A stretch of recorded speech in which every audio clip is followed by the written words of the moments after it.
Et bonjour tout le monde et bienvenue dans ce premier numéro de 1 contre 1. Pour cette première, je suis ravi de recevoir l'un des hommes forts du basket français depuis maintenant plus de 15 ans. Mais hop, avant que la vidéo ne commence, n'oublie pas de t'abonner à la chaîne et d'activer la cloche pour ne rien rater. Si tu le fais pas, c'est ok, mais t'aurais tort car il y a du très lourd qui arrive. Allez, je te laisse avec la vidéo. Bon visionnage.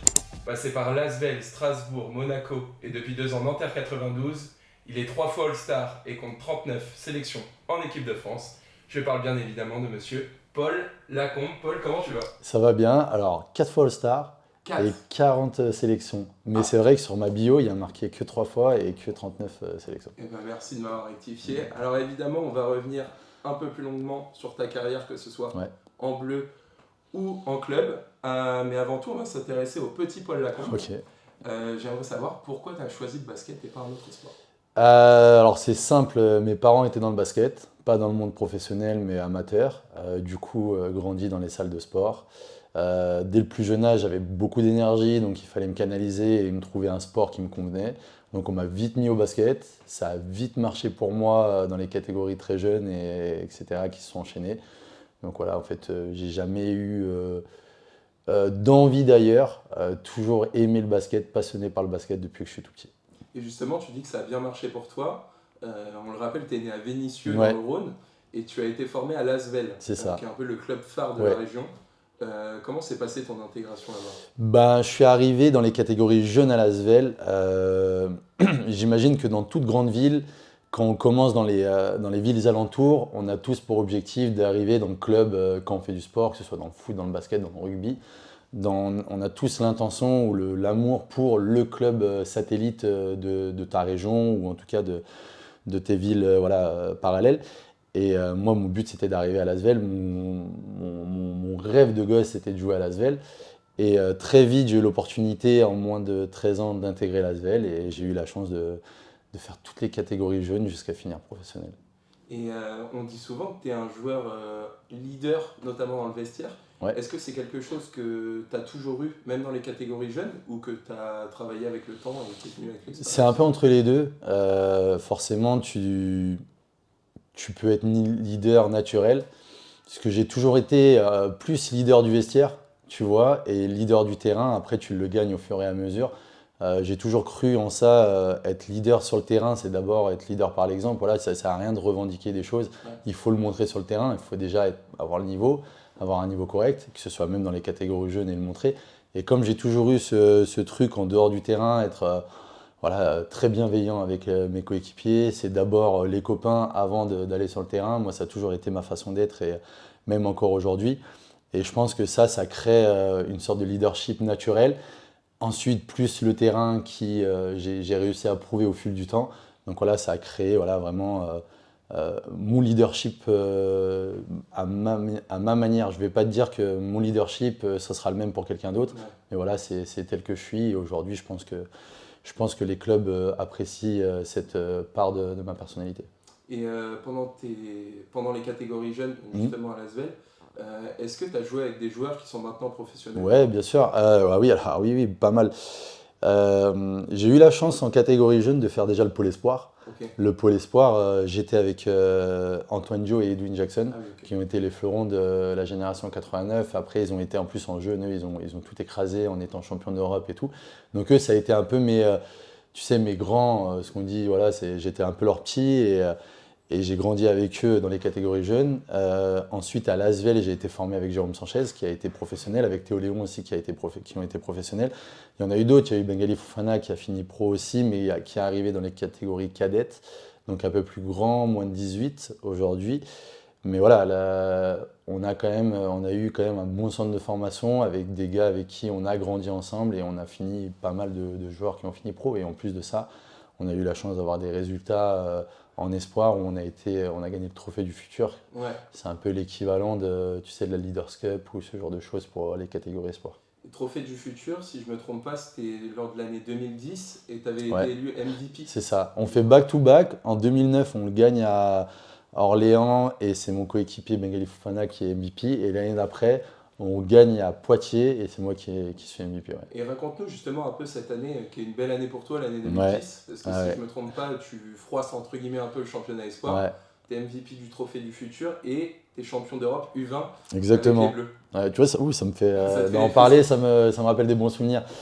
Ouais, comme je t'ai dit, en fait, on a une génération très forte en espoir, avant tout, avec des gars aujourd'hui, comme je t'ai parlé de Théo Léon et de Jérôme Sanchez, c'est sûrement mes deux meilleurs potes encore aujourd'hui, avec qui on passe les étés ensemble. Voilà, on a besoin de se retrouver au fil des temps, au fil des années. Donc, tu vois, on a créé des liens exceptionnels. Jérôme Sanchez, c'est le poste 4 qui joue à La Rochelle. c'est ça Exactement, ouais, qui vient de prendre sa retraite Ouais. cette année. Ouais. Ça me fait dire que c'est bientôt mon tour. Donc, mais voilà, donc on crée des liens exceptionnels d'amitié avant tout, et ça se ressent sur le terrain parce qu'on a des résultats énormes.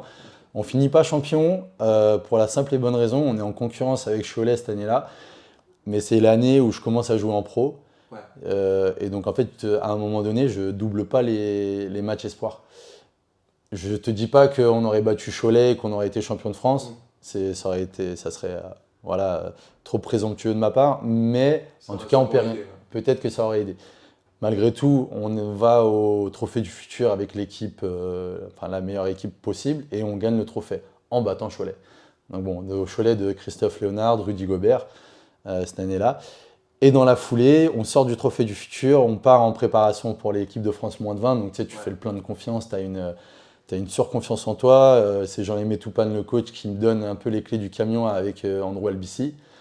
Et derrière, on fait un championnat d'Europe exceptionnel où on n'est absolument pas attendu.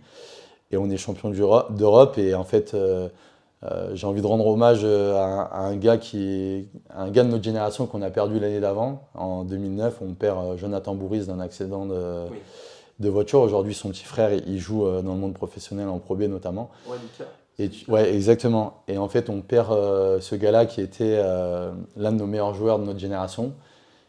Et inconsciemment, et aujourd'hui, quand on en parle avec les gars, et c'est sûr et certain, ça a créé un truc inconscient dans notre équipe, dans cette équipe moins de 20 ans, où tu avais l'impression qu'il y avait un gars qui nous poussait, enfin, il y avait un truc un peu inexplicable, impalpable, qui nous poussait à faire des choses qu'on n'avait jamais fait avant. Parce qu'en fait, c'est une génération où on n'a jamais été médaillé. Ouais. On arrive à championnat d'Europe, on galère un peu au début, et en fait, à la fin, mais on éclate tout le monde, quoi.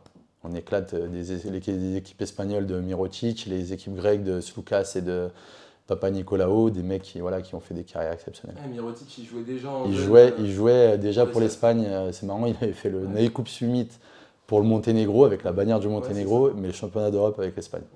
Et est-ce que tu sentais justement après ce championnat d'Europe, en retournant à Lasvel, Ouais. que tu pouvais vraiment t'imposer en pro? Bah, tu sais, t'as 19 ans, 20 ans, tu viens d'être champion d'Europe, tu as l'impression que tu vas tout écraser, que ça y est, ça va arriver. Mais en fait, le monde professionnel est très dur et impitoyable. Les paliers sont beaucoup plus durs à franchir à ce niveau-là. Donc toi, tu arrives. Bon, j'ai toujours été quand même un gars dans l'humilité, et je savais que la barre allait être haute, mais malgré tout, tu as fait plein de confiance. Et en fait, le début, c'est très dur. Tu as des mecs, tu joues contre des gars qui ont des expériences de la bouteille. Ouais. Toi, tu n'en as encore pas. Tu as tout à apprendre, et tu le ressens très rapidement, en fait, que le palier va être dur. Et presque, tu en viens à douter, à te dire, mais est-ce que j'y arriverai, quoi. La première année, en plus, c'est dur parce que moi, mon mentor, je pense qu'on va en parler après, mais c'était Vincent Collet.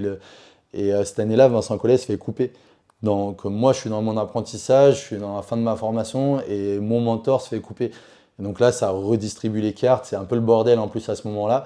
Donc voilà, je me dis, tu vois, tu es en plein doute, et tu te dis, est-ce que tu vas y arriver, quoi. Et justement, Vincent Collet à l'époque est coupé et c'est Pierre Vincent qui le remplace. Alors au début, c'est Nordin Grip qui fait l'intérim Ok. sur la fin de saison. Et Nordin Grimm qui a aussi eu une grosse part dans ma carrière, parce que c'est plus ou moins un ami de ma famille avant d'être mon coach. Après, il devient mon coach espoir au début, mon coach pro après. Donc voilà, il m'a toujours aidé, il a toujours, aujourd'hui encore, on s'envoie régulièrement des messages, donc aussi je lui dois, mais il est propulsé à un poste qui n'est pas forcément le sien, Ouais. donc un peu compliqué. Et derrière, tu as Pierre Vincent qui arrive. Et Pierre Vincent, quand il arrive, son discours, c'est moi, on m'a imposé des jeunes, parce que c'est vrai qu'en fait, l'Asvel avait, à ce moment-là, voulait recruter pas mal de jeunes, donc il y avait 5-6 jeunes, mais vraiment de moins de 22 ans, Ok. et après 5 joueurs confirmés, quoi. Ok. Donc c'était pas évident pour Pierre Vincent, qui subissait en fait ce système qu'avait créé l'ancien Asvel. Et lui, il arrive dans un nouveau format, dans une nouvelle dynamique. Donc c'était pas facile. Donc en fait, moi, je faisais pas forcément partie de ses plans. sur le moment, tu comprends pas, tu es énervé, tu dis vas-y, le coach, il me laisse pas ma chance. Tu sais, tu t'en veux à tout le monde, sauf que en fait, tu te remets pas toi en question tout de suite, tu vois. Et j'ai mis 2 ans où j'ai galéré à comprendre en fait pourquoi il me faisait pas jouer, pourquoi ceci, à me battre contre tout le monde, voilà, ceci, cela. Et j'ai un peu perdu mon temps. Et en fait, aujourd'hui, avec le recul, je comprends ce qu'il essaie de me dire. Et c'est dommage parce qu'en fait, en étant un peu têtu, en étant un peu plus, en comprenant un peu mieux les choses, peut-être que j'aurais plus progressé que ce que j'ai fait pendant ces 2 ans. Ok. Et justement, lors de la saison 2011-2012, tu Ouais. quittes l'Asvel Yes, ouais. pour rejoindre la SIG, Strasbourg, Ouais, où tu rejoins notamment Vincent Collet, c'est que tu ça. avais connu à l'Asvel. C'est quoi ta relation un peu avec Vincent? Bah, Vincent, clairement, c'est mon père spirituel. J'ai mon père, hein, que j'adore, que j'aime, et j'ai mon père du basket qui est Vincent Collet. J'ai Euh, l'impression que c'est le cas pour beaucoup de joueurs, mais je pense, Vincent je Collet. pense, je pense que si un jour tu as la chance d'avoir Nico Batum derrière ce podcast, il pourra sûrement te dire la même chose, notamment. Je pense que mon pote Antoine Jo, peut-être pas autant que moi, peut-être pas autant, mais il a une relation un peu similaire avec Vincent, quoi. Et je pense que t'en as plein, même jusqu'à, je pense, Victor maintenant, Wembanyama, quoi. Parce que Victor, quand il signe à Levallois, il signe uniquement à Levallois parce qu'il y a Vincent. Donc voilà, c'est un tout, on est plusieurs à être comme ça, mais moi en tout cas, j'ai pas peur de le revendiquer haut et fort, quoi. Il m'a tout appris, je lui dois tout à ce niveau-là. Et donc justement, tu arrives à Strasbourg, Yes. tu rejoins Vincent Collet. Explique-nous un peu ton arrivée là-bas, comment Ouais. tu te sentais, etc. En gros, je suis en échec à l'Asvel, et puis nul n'est prophète dans son pays, donc je suis le jeune du club, machin et tout, donc à un moment donné, il faut partir, il faut couper les ponts. J'ai l'opportunité d'aller à Antibes, où j'aurais eu peut-être une garantie entre guillemets de temps de jeu, ce qui n'est pas forcément vrai parce que quand tu es jeune, tu n'as jamais de garantie. Il faut aller le chercher et c'est toujours mieux comme ça d'aller se dire bah, on ne te promet rien et d'aller chercher les choses, je le pense. Et où à Antibes, il y a Jean-Aimé Toupane qui était mon coach des moins de 20. Donc c'était quand même, tu vois, un truc cool. Mais à côté de ça, j'ai Strasbourg qui va éventuellement jouer l'Euroleague où on me dit bah, si tu viens, tu seras le 11e joueur. Mais je me dis, voilà, j'ai un goût inachevé à l'Asvel parce que Vincent Collet se fait couper. Donc en fait, je me dis, ma formation pour moi n'est pas achevée. Je préfère aller dans un club qui va jouer les hauts de tableau pour jouer des trucs et surtout pour progresser et apprendre les trucs. Et ça va être le mojo de quasiment toute ma carrière où je me dis, bah, je préfère aller dans des clubs plus haut niveau, où peut-être bah, je vais peut-être prendre moins d'argent, où je vais avoir moins de responsabilités, moins de temps de jeu, mais j'aurai la chance d'être avec peut-être les meilleurs et de jouer des titres. Donc voilà ce qui a motivé mon choix avant tout, et je ne me trompe pas, parce que même cette année-là, je fais une très bonne saison au final par rapport à ce qu'on attendait de moi et ce que même moi j'attendais de moi. Et donc je fais une très bonne saison et très satisfait, même Vincent me le dit, voilà, je progresse énormément et tu as l'impression qu'à ce moment-là, ta carrière professionnelle est plus ou moins lancée. Et ça fait quoi justement de jouer pour Vincent Collet, qui est moi j'aime bien appeler ça comme ça, mais un vrai tacticien du basket, c'est-à-dire qu'il veut que chaque joueur soit dans son rôle et entre guillemets, il n'aime pas trop les dépassements de fonction. Toi, c'était quoi justement ton rôle sous Vincent Collet? Eh ben, moi, Vincent, en fait, ce qui est comme c'est lui mon formateur, aujourd'hui, quand on se retrouve, c'est drôle parce que quand on parle basket, en fait, j'ai l'impression que tout ce qu'il me raconte, c'est exactement ma vision des choses. Parce qu'en fait, tout ce que j'ai appris, ça vient de lui à la base. Alors après, tu apprends des autres. Mais le début, la genèse, on va dire, c'est lui. Donc en fait, au début, c'est pas évident parce qu'il te donne énormément d'informations. Donc il faut réussir à tout prendre. Tu vois, par exemple, j'en avais parlé dans un autre podcast avec Nicolas Lang. Dans le début de carrière, il me disait, tu vois, il me disait, ne prends pas ce shoot à 3 points. Mais moi, je l'interprétais, ne shoot pas à 3 points, tu vois. Et en fait, au fur et à mesure, tu comprends mieux, en fait. Tu te dis, non, en fait, c'est juste des situations. Là, il faut shooter, oui, mais il y en a d'autres. Toi, tu n'es pas forcément un shooter, ne shoot pas. Moi, il y a un shooter plus ouvert à côté. Ou l'action, le jeu veut que on construise un peu plus le jeu, tu vois. Et justement, est-ce que ça peut pas braquer justement des jeunes joueurs Complètement. Moi j'ai eu la chance d'avoir compris son message relativement vite et de ne pas avoir été braqué par ses instructions parce que je suis un joueur assez cérébral depuis toujours. Mais il y en a d'autres qui, tu sais, en fait, tu as des joueurs un peu cérébrales, tu as des joueurs instinctifs. et où tu as d'autres styles de joueurs. Et les joueurs instinctifs peuvent être très vite braqués par ce qu'il va te dire. Parce que ça leur enlève complètement leur intuition, leur jeu, tu vois. Et eux, ils vont dire, putain, il m'a dit de pas faire ça, donc hop, ils sont braqués. Et ces secondes que tu perds, bah, tu les retrouves pas sur l'instant T, tu vois. Et c'est pour ça qu'il y a des joueurs qui sont un peu cassés les dents en allant jouer pour lui. Ouais. À l'inverse, tu en as d'autres un peu plus cérébrales qui arrivent, qui s'en sortent. Donc tu arrives à Strasbourg et directement tu vas en finale Ouais. Ah oui. face au CSP. Et l'année d'après, rebelote, Ouais. tu retournes en finale toujours face au CSP Limoges et Ouais. vous perdez les 2 fois. Est-ce que tu peux nous expliquer avec du recul ces 2 revers? Je vais aller un peu plus loin dans le temps. J'ai perdu beaucoup de finales, Ouais. malheureusement. J'en perds après, je pense qu'on va en reparler. Oui. Et force est de constater que chaque finale a son histoire. Cette première année, quand on arrive, ouais, tu as des ambitions avec Strasbourg, tu as des ambitions d'aller loin. Mais tu sais, tout le monde dit l'année dernière, ok, on est allé en finale, bon, il y a un petit traumatisme, mais tu vois, c'est pas l'objectif d'être champion. Forcément, quand tu vas en finale, tu vas être champion. Ce que je veux dire par là, c'est que cette année-là, l'histoire, c'est qu'on perd Ricardo Greer pendant l'année, on récupère David Anderson, ok, tu as des ambitions, ceci, cela, mais tu arrives à la fin du truc, tu es sur les rotules. On arrive en finale où Antoine, il se blesse le match 5 des demi-finales, où en fait, les demi-finales, tu es un miraculé parce que tu dois jamais passer. C'était contre Nancy. Ouais, Nancy. Tu perds 2-1, tu joues le 4e match à Nancy, donc tu perds 2-1, tu es à moins 20 à 15 minutes de la fin. Et là, tu as Jérémy Leloup et Boosty Thornton, qui était notre Américain, Oui. qui prennent feu de ouf. Gaucher, voilà. Gauche, ouais. Et on revient, on gagne le match. Sachant que Antoine, il me semble qu'il est blessé, il revient normalement, éventuellement pour les finales, mais avec une fille, tu vois. Et tu vas en finale et tu te fais éclater contre Limoges, mais voilà, bon.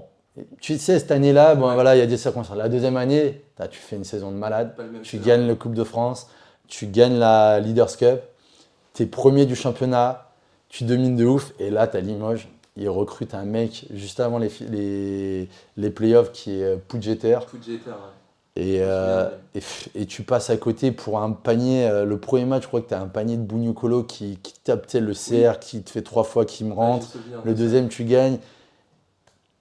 Troisième, tu te fais, il n'y a pas vraiment de débat. Et le quatrième, ouais, Poudjeter qui met t'es égalité tout le match et tu perds comme ça, quoi. Et là, ça a été dur.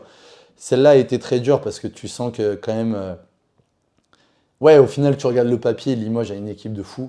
Mais tu sais, en fait, c'est dur parce que on n'a jamais eu, même moi, hein, moi j'étais un joueur de banc et j'ai jamais réussi à me sublimer dans ces moments-là.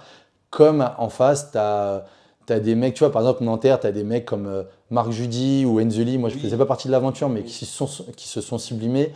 À Limoges, tu as des mecs comme Fréjus Zerbo ou Ousmane Camara qui se sont sublimés, quoi. Des gars qui t'attendent pas forcément. Tu sais que c'est des joueurs un peu drôles. Il avait fait une grosse Et là, il finit MVP cette année-là, tu vois.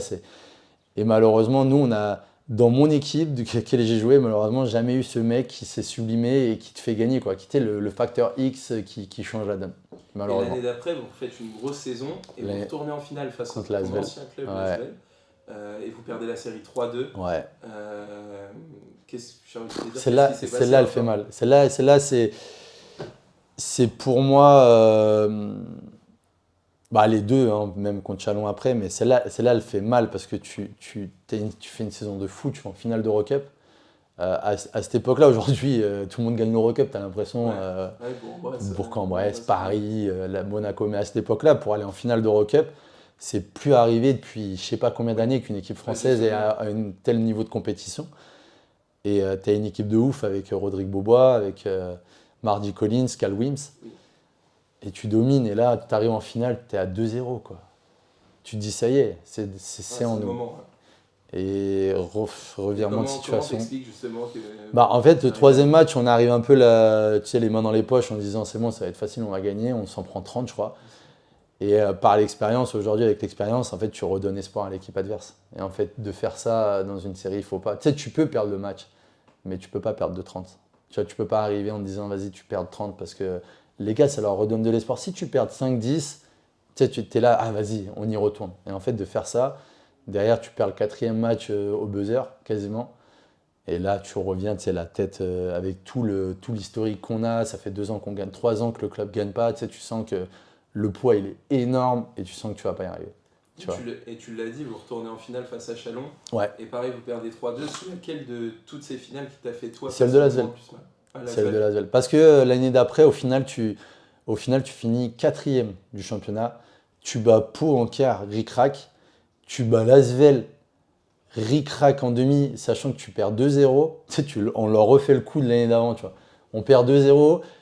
Derrière, on gagne 2 fois chez eux et on gagne le 5e match. Cette série a été folle parce que je crois que la moyenne de points, c'était genre 62 à 59. On marquait pas un panier, ça défendait le plomb. Non, mais dingue. Et en fait, tu gagnes cette série, t'es miraculé, tu te dis, bah, en fait, on n'a rien à perdre contre Chalon. Tu vois, t'es un peu un outsider. Tu gagnes, tu perds le premier, c'est un peu normal, tu gagnes chez eux le deuxième. Et là, tu arrives au troisième, tu as un mec, Jérémy Enzeli, encore une fois, il te met un buzzer. Il arrive à se sublimer. Il arrive, c'est dingue, il fait MVP de ses finales. Et tu sais, donc tu perds, en fait, et le match 3, je me rappelle de rentrer chez moi, de dire, tu sais, dans ma voiture, la tête comme ça, et de dire, non mais attends, mais j'y arriverai jamais. Je n'y arriverai jamais. Parce que là, tu sais. Ah ouais, non, mais laisse tomber. Et donc là, mais après, donc, tu perds ce match, tu gagnes le 4e, tu retournes chez eux, match serré, bon, bah, tu perds. Et tu sais, avec du recul, tu te dis, ouais, c'est pas grave. Parce qu'en fait, d'être allé en finale, déjà, c'est tellement inespéré, tu sais, avec du recul et tout. Et en plus de ça, ils avaient une très forte équipe. Ils avaient Mustapha Fall, ils avaient Clark, je ne sais plus son prénom, mais voilà, ils avaient John Robertson. Ouais, il est passé par le Mans, Clark après. Exactement. C'était le poste 4. Exactement. Non, pas Brandon. Tu vois, un Clark. Mais grosse équipe, tu vois. Et voilà. C'était Jean-Denis Choulet, le coach de Chalon. Exactement. Ouais. Beaucoup de crédit parce que ce qu'il a fait, l'équipe qu'il avait créée et réunie. Et c'est lui un peu, tu vois, on a toujours parlé de ce buzzer de Jérémy Enzeli. Mais ce match, on le dominait, on était à +8 dans le Money Time. Et en fait, il change sa défense. Mustapha Fall, très grand et tout, en fait, il le mettait en protection. Je parle vraiment là, tu vois, vraiment pour des amateurs de basket. Ouais. Donc, il faisait de la protection, donc il nous attendait plutôt dans la raquette. Et là, sur les 5 dernières minutes, il décide de faire sortir Mustapha Fall très fort. Au large. Et en fait, avec son envergure, nous, on avait en meneur Erwin Walker très petit et on avait Franck qui avait 17-18 ans. Franck Nilikina. Ouais. Et en fait, bah, on perd 3-4 ballons sur les premières possessions. Et au lieu d'être à +8, bah, ils reviennent, on n'est qu'à +1. Tu vois, et ça fait la diff, et là, il marque son buzzer derrière. Et en juillet 2017, tu décides donc de quitter l'Alsace pour rejoindre Monaco, yes. Qui était un projet déjà grandissant, ouais, avec exactement. Robinson, Kikanovic, etc. DJ Cooper, ouais. Je me souviens bien de l'équipe, parce qu'on va revenir après, la finale contre le Mans, ouais, etc. forcément. Comment s'est passée ton intégration à Monaco? Cette année-là, j'arrive avec c'est la première année où j'arrive avec un nouveau statut. Jusqu'à présent, j'étais toujours un joueur complémentaire d'une équipe. Là, j'arrive à Monaco avec un statut d'un très bon joueur JFL du championnat. Donc forcément, tu as de l'ambition et tu as un peu plus de pression, mais tu arrives, voilà, comme tu dis, dans un projet où tu sens que ça va être une place forte du futur de notre championnat. En plus, l'équipe est top.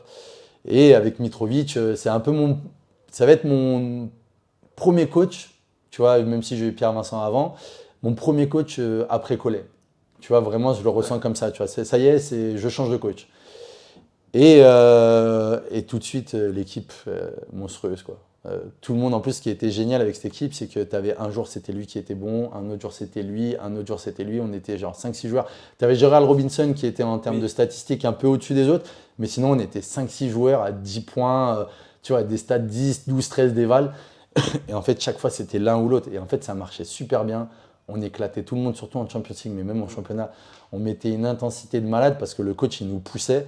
Tu sais, c'est le genre de truc qu'on dit dans le basket, bah, fais 50 fautes, ils t'en siffleront que 30. Là, vraiment, c'était ça. Ouais, j'ai souvenir, ça défendait fort. Ah, ça défend. On avait Aaron Kraft à la main qui mettait la pression. Et nous, avec Gérald Robinson et Chris Evans, on coupait les lignes de passe. Et je crois qu'on était tous les trois, je crois qu'il y avait on était 4 dans le top 10 des interceptions.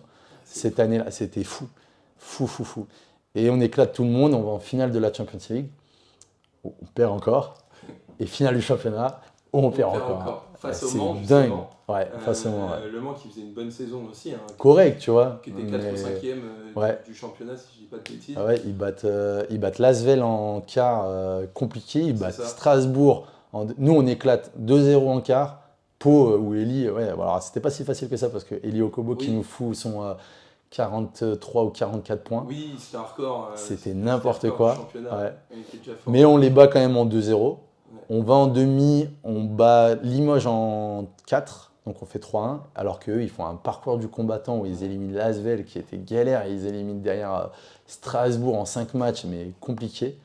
Là, tu te dis, vas-y, là, c'est bon. On va y arriver, tu vois. Et ben non, supplément d'âme, pareil. Ils sortent une série masterclass. Mais tu vois, sur le moment, je me dis, c'est pas grave, j'y arriverai un jour, quoi. Vraiment, je sors de ces finales parce que j'ai eu, c'est la première fois où en finale, l'année dernière, l'année d'avant, avec Strasbourg, j'avais eu un impact sur les finales quand même positif.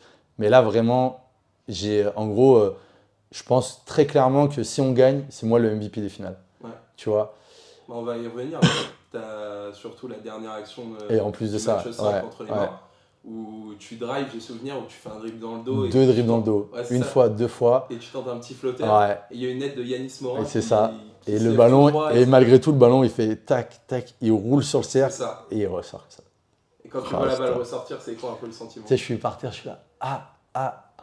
Je dis, mais non, c'est pas possible, tu vois. Ouais. Et après ça, malgré tout, je me relève.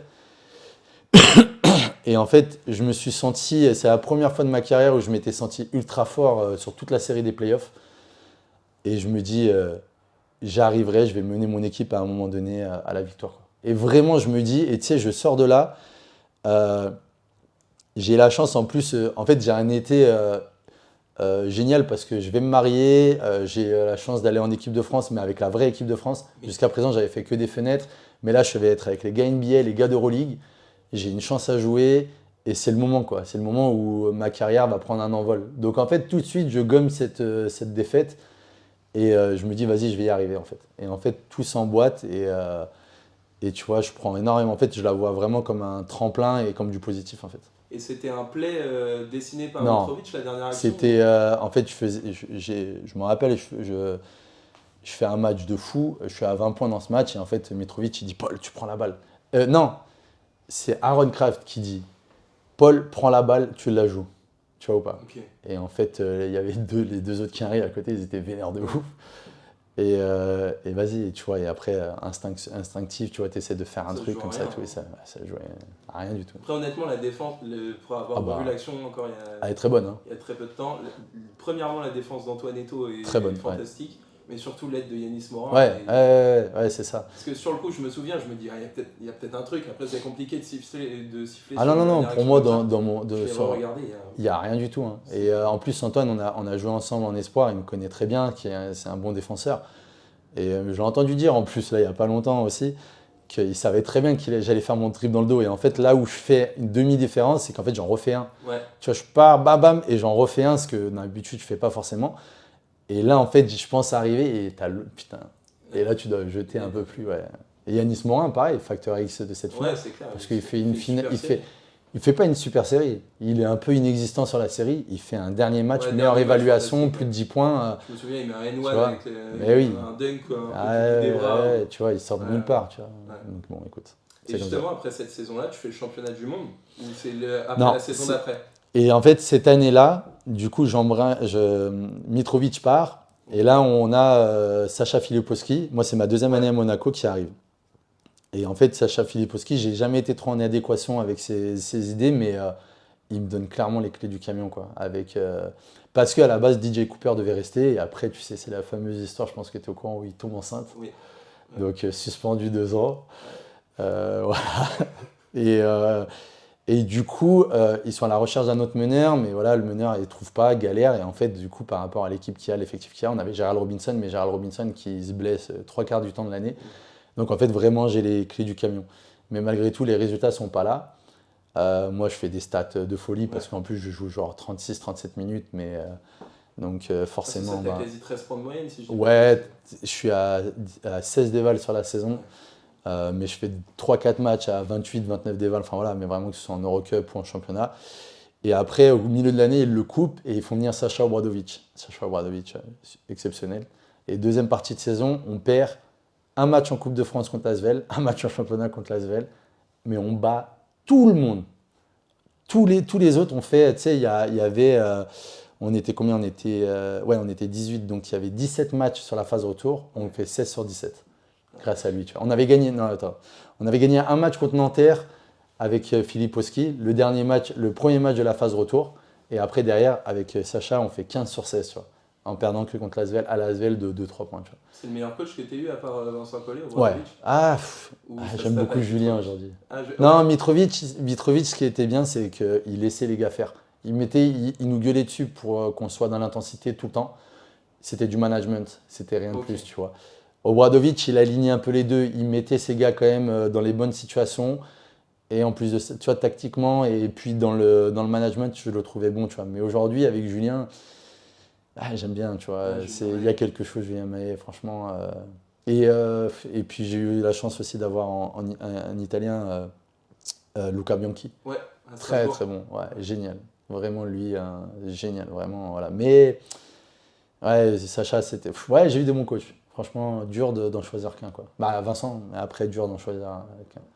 Mais du coup, ouais, cette année-là, du coup, pour en finir, je suis à 2 doigts de finir MVP. C'est entre Holston et moi. Ouais. Donc vraiment une saison de malade individuellement. Et à la fin, je finis par faire les championnats du monde. Et justement, c'était quoi ta réaction quand tu as vu que tu étais sélectionné dans les 12? Tu te dis, putain, t'y es, t'es avec les 12 meilleurs Français, quoi. Alors, je sais que tu vois, il y avait des gars peut-être plus forts, mais tu vois, tu as besoin de créer une équipe. On le voit souvent en équipe de France de foot. Et puis même, tu as besoin de. Tu peux pas prendre les 12 meilleurs, mais tu dois prendre les 12 plus complémentaires. Groupe, ouais, exactement. Et je pense que je me suis très bien mélangé avec les mecs. Et même si j'ai pas un très gros temps de jeu, voire inexistant, tu fais partie du truc, quoi. À la fin, tu as la médaille. Alors, tu vois, c'est marrant. C'est toujours la contradiction entre Evan qui refuse sa médaille de bronze, tu vois, presque il la jette. Et moi, je suis là. C'est dingue, quoi, une médaille de bronze, tu vois. Ce qui est normal, on n'a pas les mêmes carrières et les mêmes attentes. Mais voilà, moi, j'ai la médaille, elle est bien au chaud à la maison. Et je regarde toujours un truc de fou, quoi, tu vois. Et raconte-nous justement ce match face aux États-Unis en quart de finale. Où on tape les Américains. Ouais, et tu sais, aujourd'hui, j'exagère un peu, mais c'est devenu un peu plus monnaie courante pour les championnats du monde. Pour les phases finales, tu l'as revu, la Lituanie les a battus, je crois. L'Allemagne les a battus. Mais à ce moment-là, tu bats les États-Unis. C'est les premiers. Mais c'est ça, c'est un fait ultra rare. Ouais. Alors oui, tu regardes sur le papier, ils ont des bons joueurs, mais tu sais, le format FIBA, il est particulier. Donc en fait, eux... ils mettaient, je me rappelle, c'est Marcus Smart qui défendait sur Rudy Gobert, quoi. Ouais. Tu vois, ils n'avaient pas vraiment de big men, ils étaient venus avec des big men, mais ils ne pouvaient pas jouer dans ce format-là. Et tu sais, t'as Kemba Walker, t'as Donovan Mitchell, t'as des mecs, t'as Jason Tatum. Tu vois, t'as quand même une équipe. Et tu les bats. Les gars étaient en mission, Nando, Evan. C'était le prime et tu sais, en plus de ça, ouais, c'est le prime d'Evan. Et en plus de ça, en fait, tu sors d'un exercice 2017 où c'est un échec total. L'après Parker, là, tu as un échec total. 2018, c'est que des fenêtres, mais tu les gagnes, tu vas au championnat du monde, mais tu sens que l'ambiance, là, c'est bizarre. Ça ne matche pas pour l'instant. Là, tu pars en 2019, tu n'as aucune certitude. Ouais, tu fais des discours, tu veux être champion, machin, tu y vas vraiment avec de l'ambition, mais tu n'as aucune certitude. Et en fait, tu sens qu'au fur et à mesure, et en plus, tu sais comment c'est quand tu as des échecs, quand ça ne va pas, les gars, ils n'étaient pas forcément à ce moment-là derrière Vincent Collet. Ils en avaient marre, vas-y, c'est la fin d'un cycle, ça faisait quand même 7 ans ou 8 ans qu'il était là. Ouais. Tu vois, il faut changer, tu sentais qu'il y avait de la lassitude. Et en fait, tu sens qu'au fur et à mesure de la prépa déjà, qu'il y a un truc qui se crée, la hiérarchie se met en place, ce qui n'était pas le cas depuis 3-4 ans. Mais là, la hiérarchie se fait naturellement. Tu as Franck et Andrew à la main, qui sont là pour défendre et qui sont là pour jouer pour les autres. Tu as Evan et Nando qui sont là pour scorer. Il n'y a pas de débat, c'est eux les scoreurs, c'est eux. Et derrière, tu as Nico Batum en 3-4. Derrière, tu as Amat Mbaye, tu vois, en soldat. Tu as des mecs, voilà. Tu as Mathias ce soir à l'intérieur, Mousfal, et tu as Rudy Gobert à l'intérieur, tu vois. Mais en fait, tout se crée, tout s'emboîte parfaitement parce que tu as tes scoreurs, tu as des gars qui sont là pour défendre, tu as tes role players à la Nico Batum, machin et tout, tu vois. Et en fait, tu sens que l'alchimie se crée et c'est pour ça que derrière, ils sont aussi forts à Tokyo. Et c'est pour ça que derrière, t'enchaînes. Et voilà, parce qu'en plus, ils sont derrière leur sélectionneur, ils sont tous ensemble.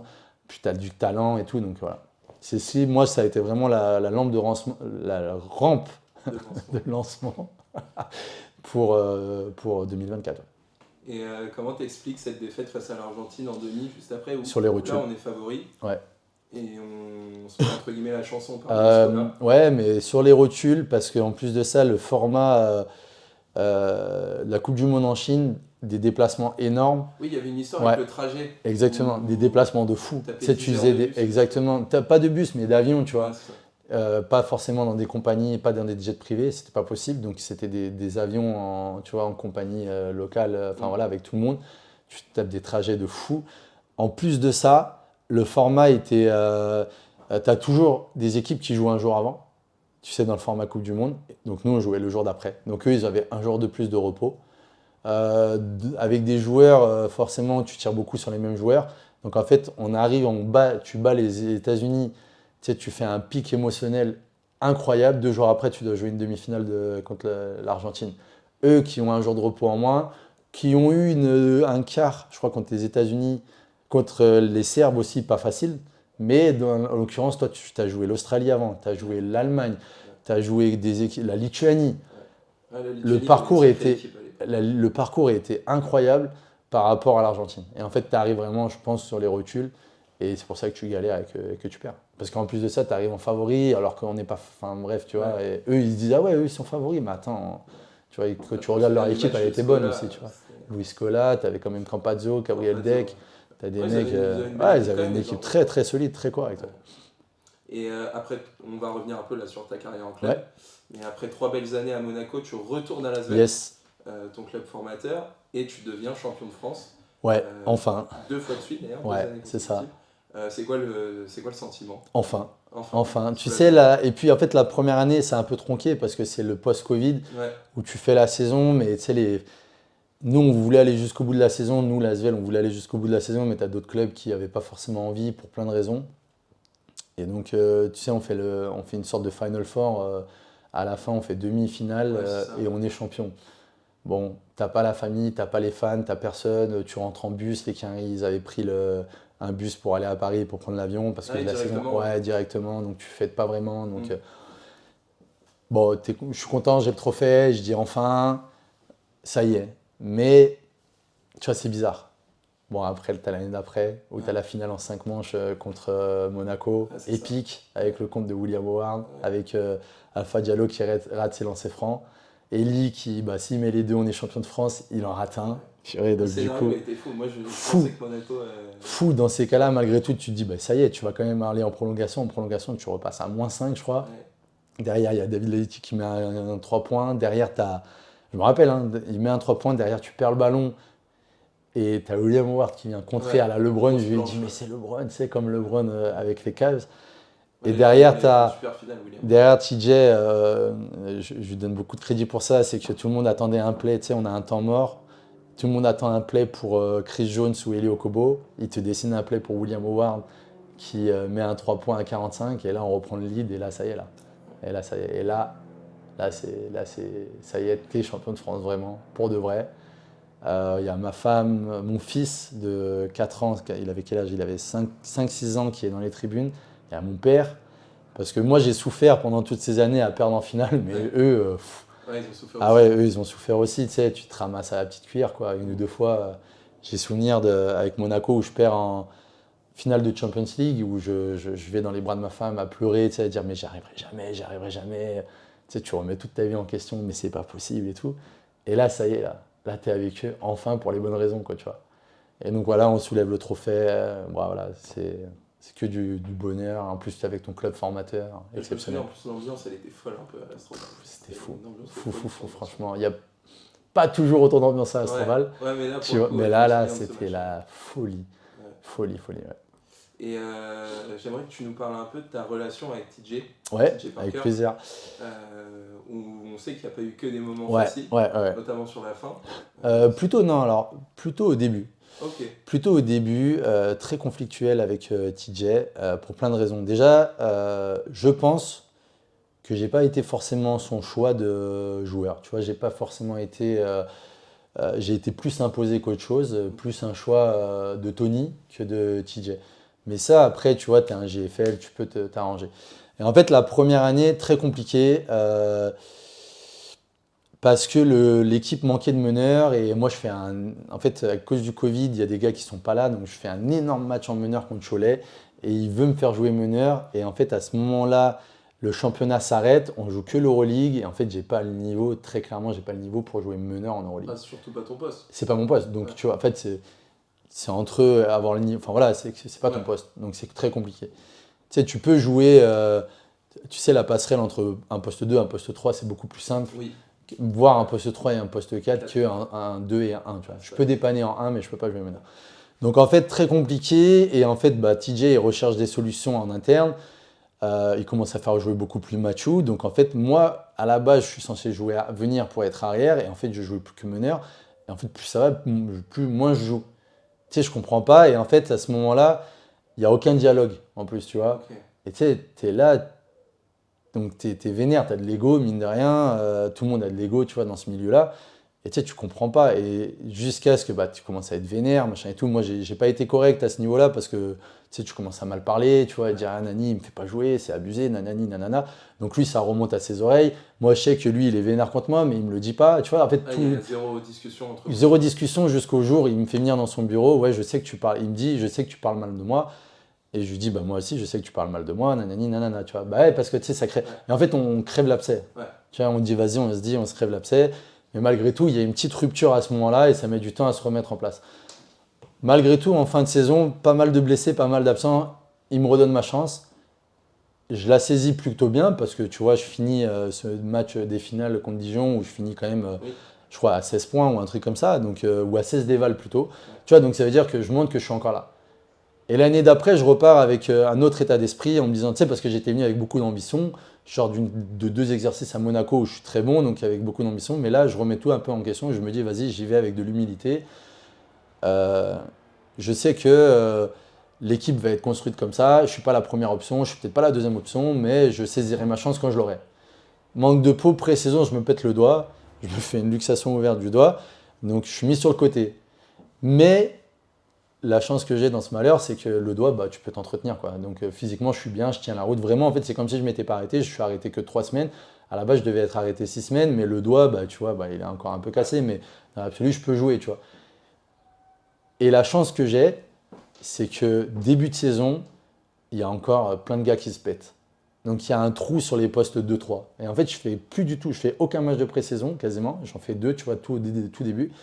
Mais je suis plus ou moins apte pour le premier match de la saison. Et donc moi je dis à TJ, bah, vas-y, c'est pas grave, je mets une attelle, je fais un truc, vas-y, je joue, je suis chaud, vas-y, j'y vais.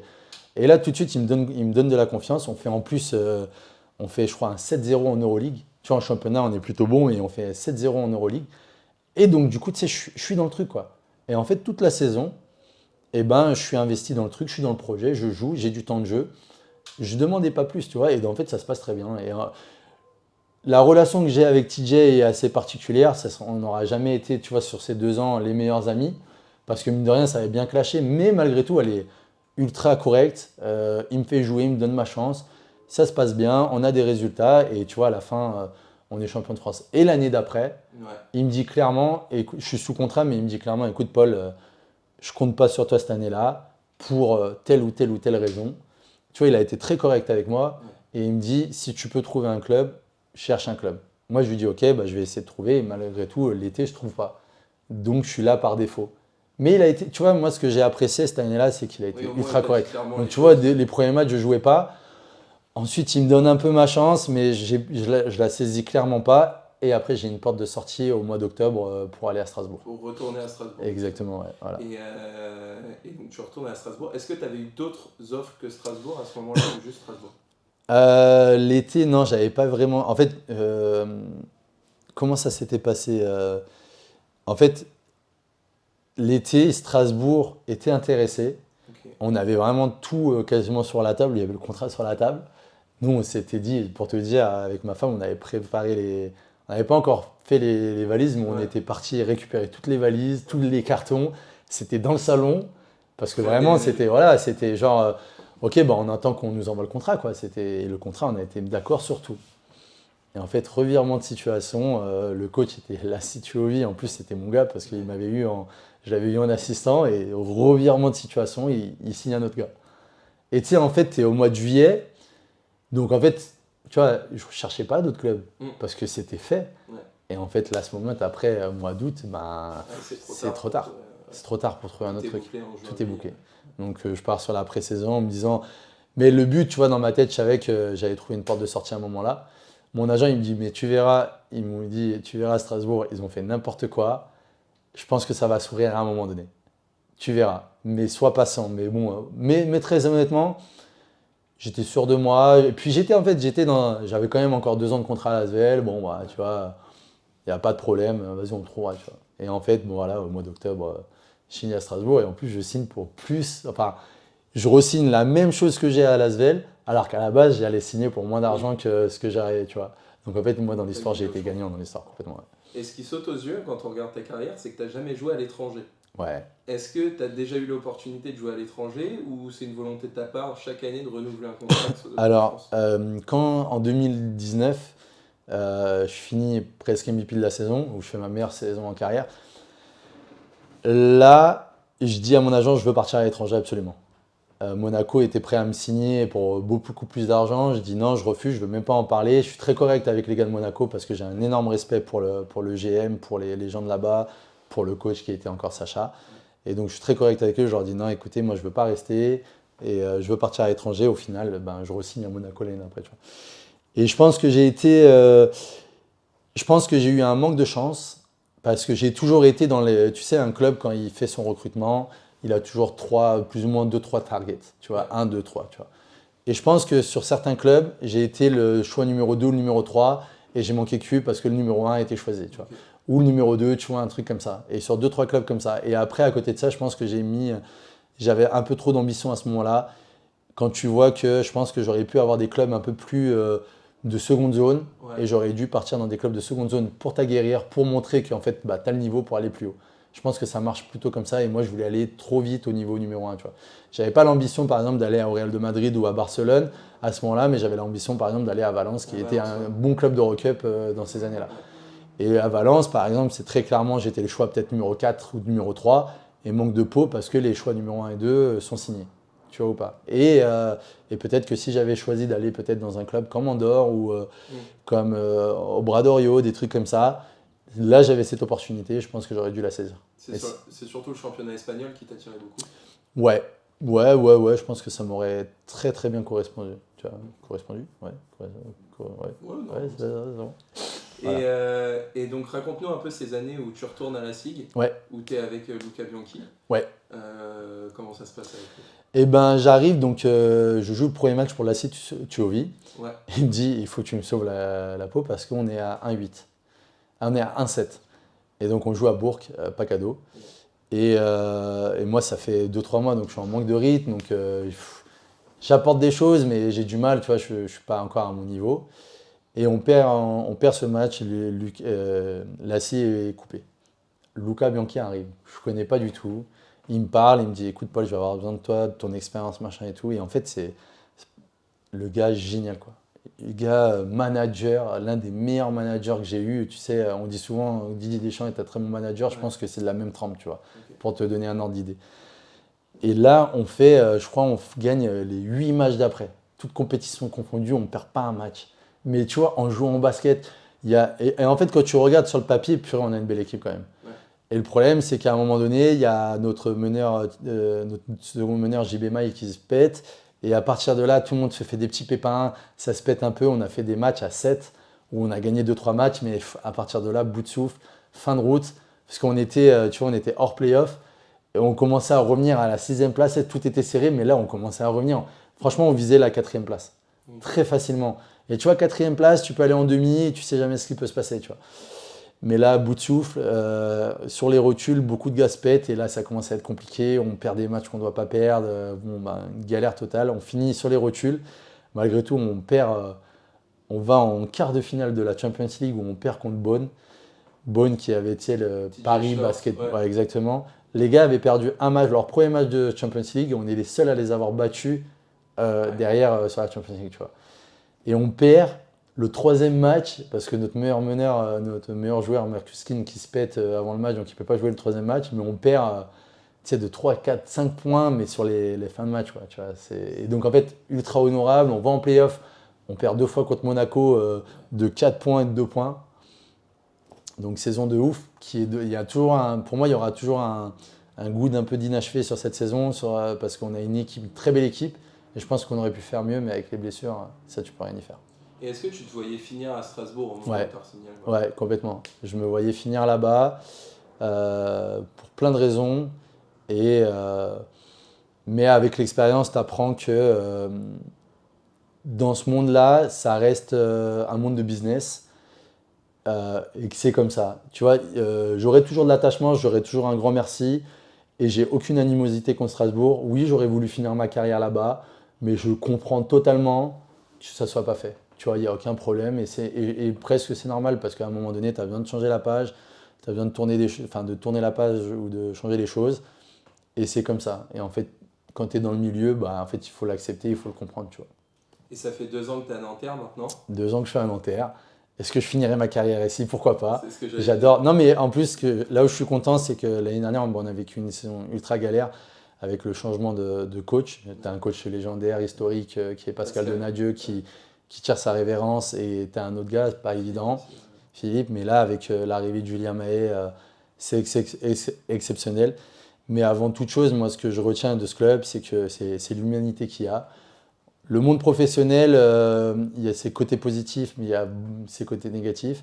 C'est souvent l'usine, tu vois, le côté négatif, c'est souvent l'usine. On fait souvent passer malheureusement le côté humain en second plan. Nanterre, c'est pas le cas. En tout cas, avec moi, c'est pas le cas. Tu vois, j'ai ce truc, je me dis, heureusement au final que je ne sois pas resté à Strasbourg parce que je ne serais jamais venu à Nanterre. Et c'est un club qui me correspond énormément sur mes valeurs. Et je te dis ça aujourd'hui, tu sais, demain peut-être que ça va mal se passer pour moi, que ça va mal finir pour moi. Mais je pense que j'aurais jamais d'animosité parce que vraiment les gens qui y travaillent, l'amour qu'ils ont pour le club et puis pour l'humain avant tout, c'est vraiment ma définition des choses. Donc je suis très très heureux d'être là, d'avoir eu la chance et l'opportunité d'être dans ce club. Ouais, c'est réputé pour être un club super familial. Exactement. Depuis le début, et c'est vraiment pas usurpé quoi, comme truc. Et raconte-nous un peu la relation que tu as avec Julien Mahé. Ouais. Justement, parce que Ouais. tu dis qu'il a changé beaucoup de choses. Ouais. Julien, en fait, c'est marrant parce qu'on se croise depuis mon début de carrière. Et quand j'étais en espoir, il était coach espoir. Je fais mes débuts en pro, il fait ses débuts en pro, tu vois. Donc voilà. Malgré tout, on s'est jamais trop connus, mais tu sais, je le voyais depuis tant d'années, donc on se serre la main, on se disait bonjour. Et je connaissais pas trop le manager ou le coach que c'est. Et en fait, avec Saint-Quentin, super bon résultat. Oui. Donc j'avais hâte de travailler avec lui. Au début, c'est pas facile l'année dernière parce que je sors d'un exercice difficile mentalement, donc j'arrive pas forcément dans les meilleures conditions et j'ai beaucoup de pression et d'appréhension parce que nouveau coach, l'année dernière on a été un peu naze. Et là, moi j'ai beaucoup de, tu vois, je suis dans un moment de ma carrière où j'ai plus l'ambition d'avant, mais j'ai l'ambition de rester et de continuer. Et forcément, je suis plus sous contrat, dans une nouvelle dynamique, avec une nouvelle équipe, beaucoup de nouveaux joueurs. Qu'est-ce que je vais devenir en fait, tu vois? Donc je me posais énormément de questions en début d'année et en plus je commence pas très bien. Donc au début je pense que Julien était très déçu de ma part parce qu'il attendait beaucoup plus de moi. Ouais. Et moi je répondais pas à ses attentes et en plus je répondais pas aux miennes. Jusqu'au jour où je prends une porte monumentale contre l'Asvel où tu vois on fait un bon match, on perd, mais l'équipe fait un très bon match, mais vraiment je passe à côté de mes pompes. Je me connais suffisamment pour savoir que vraiment là, puis tu as 35 ans, tu remets tout en question quand tu te dis mais est-ce que je verrais atteindre de nouveau mon niveau que j'avais? Alors je te dis pas le niveau que j'avais il y a 5-6 ans, mais au moins le niveau correct. Et là, bam, et j'ai la chance d'être très bien entouré hors basket. Tu vois, ma femme, elle connaît très bien le basket, donc déjà, avant tout, c'est mon premier pilier, mon premier soutien. On parle, on discute, tu vois, je lui fais part de mes craintes et de mes trucs, parce que, tu vois, nous, on avait l'ambition de rester pour la famille, pour ceci, mais elle me dit, mais écoute, si ça ne doit pas se faire, ça ne se fera pas, et on déménagera, et on trouvera, tu vois, donc déjà, tu sais, as un point en moins. Et là, à partir de là, j'ai un discours fondateur pour la suite de ma saison avec Julien, qui me dit, mais Paul, calme-toi, tu vois, parce que j'étais stressé, ça se ressentait, je véhiculais. Calme-toi, redeviens toi-même. Moi, j'attends ça de toi. redeviens toi-même et ça ira. Et vraiment à partir de là, fondateur, autoroute du kiff, toute la saison, premier match contre Saint-Quentin où je crois que je mets 2 points, mais je fais je crois 9 ou 10 passes et vas-y, c'est parti. Et là, à partir de là, fondateur pour toute la saison. Et vraiment, j'ai kiffé à partir de là, toute la fin de saison. On a eu une équipe comme ça, où chacun avait son rôle. Ça défendait fort, ça prenait du plaisir à être ensemble, à jouer ensemble. Et voilà. Et après, la saison qu'on a connue, et puis moi, sur un plan individuel, je ne fais pas ma meilleure saison en carrière, mais j'ai eu l'impression, dans mon rôle, d'avoir fait une saison exceptionnelle et ultra content de ce que j'ai fait. Et c'est quoi ton rôle justement au sein de... Ce qu'on parlait au début, leader. Leader. Du vestiaire. Voilà, moi je suis un peu le bout en train, alors pas que, mais je suis un bout en train et tu vois, déplacement, vas-y, tu dors pas, tu m'embêtes pas, tu me dors pas, on joue aux cartes, il n'y a pas le choix, on se débrouille, on trouve, on fait des tables de fortune avec les sacs, avec les poufs, machin et tout dans le bus. Donc on se tape des 5 heures de bus à jouer aux cartes pendant 5 heures, mais personne n'a le choix, tu vois. Bon, les quinries, c'est un peu plus compliqué, je comprends et tout, mais je réunis toujours au moins 4-5 Français pour pouvoir jouer. Et voilà, et ça crée de la cohésion, ça donne l'envie d'être ensemble. Tu vois, la première chose, dès qu'on gagnait à l'extérieur, la première chose qu'on disait, on disait « Ah, on va jouer aux cartes », tu vois. C'était le seul intérêt. Alors, on gagnait, c'était bien, mais surtout l'intérêt de pouvoir jouer aux cartes, parce que tu sais, tu perds, tu vas pas faire trop de bruit dans le bus quand même, tu vois. Ouais, Alors que tu gagnes, bam, tu peux crier, tu vois. Ah ouais, donc génial. Donc voilà, ce rôle-là, ce rôle de, comme je t'ai dit, j'ai toujours eu un gros cul basket. Le gros relais, moi, ce que j'ai kiffé cette année, c'est que Julien, il me donnait énormément d'autonomie dans le jeu. Okay.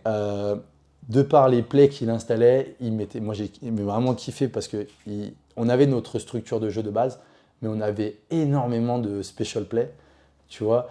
Et ça, il me donnait l'autonomie de par ce que je ressens dans le jeu, de pouvoir les mettre en place. Et donc, tu vois, je lui disais, Julien, est-ce qu'on peut jouer ça? Très bonne idée, vas-y. Et tu sais, en fait, c'est pas moi qui marque, mais si ton copain il marque sur le play que toi tu as annoncé, tu sais, as l'impression que c'est grâce à toi, quoi, tu vois. Et tu sais, avec Julien, super content, on a créé cette relation où je lui donnais très souvent mes intuitions, que ce soit pendant, tu sais, presque comme un rôle d'assistant coach, tu vois, pendant le match. Et vraiment, du coup, on a créé une relation géniale.